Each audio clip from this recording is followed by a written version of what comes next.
Hi everyone, my name is Sarah Swenson, and I wanted to let you guys know that by taking this Communicating Mindfully course, I have grown very much so as an individual, and my emotions are way more under control, and I'm more of an open minded person and less stubborn.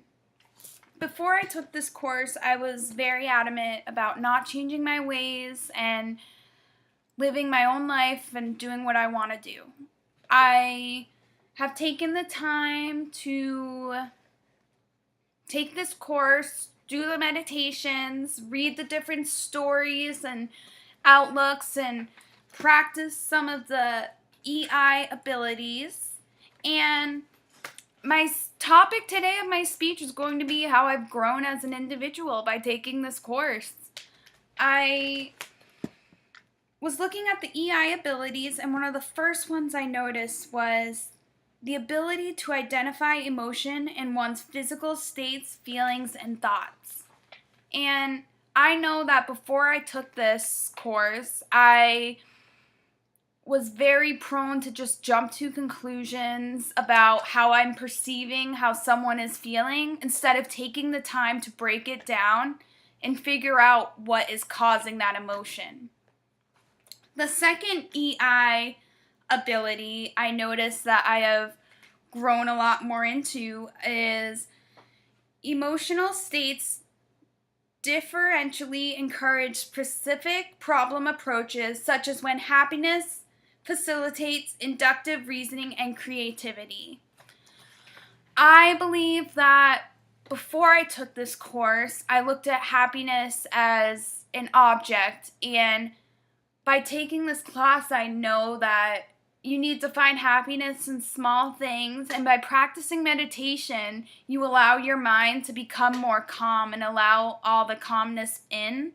So, I wanted to relate this EI ability to a quote on page 150, chapter 8, and it is: the acceptance that timely unhappy feelings are a part of happiness is a quintessential step, because from then on, our hearts and minds are more open, wider, allowing us to take in more of the world with which we wish to feel connected.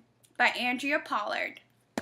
And I really like that quote, and I feel like it relates to the EI ability because it shows that if you want to be happy, you really need to be more open minded about your everyday life and each moment. And it's very important to take back that each moment is never going to happen again. And if you aren't living in the moment, you're going to be focused on either the past or the future, none of which don't really matter right now.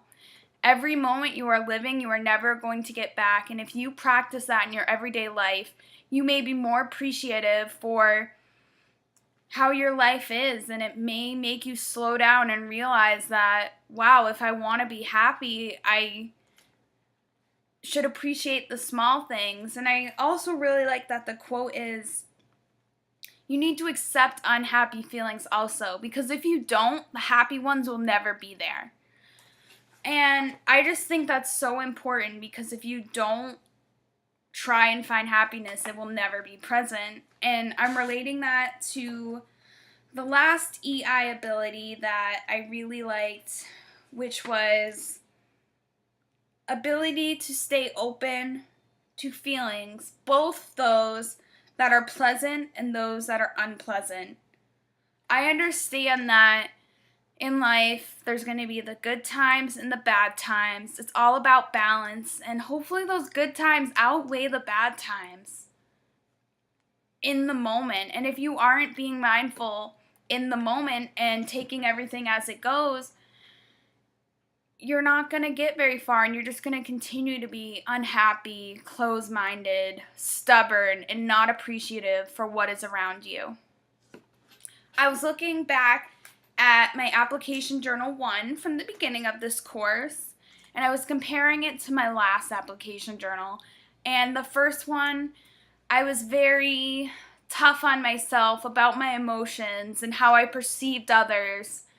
And I started to realize that each moment you can control by how you feel, and you don't need to make it a negative or angry moment if you don't want to. And looking at my last application journal, I have learned that I'm more cautious on how I express my emotions because I know that others perceive them as well. And if I'm letting out all this negative energy, the good energy isn't going to find its way back to me.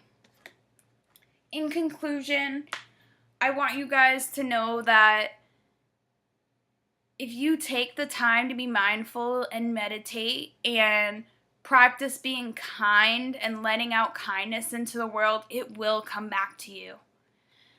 If you are constantly worrying about all the bad things and not understanding that with the bad comes good, or with the good comes bad, you will find yourself stuck, not getting out of what you want to get out of, and you'll be stuck feeling the same way. I hope you guys have learned from my speech that by controlling your emotions, you can get a lot further by letting them overtake your life. Thank you for listening. Sarah Swenson.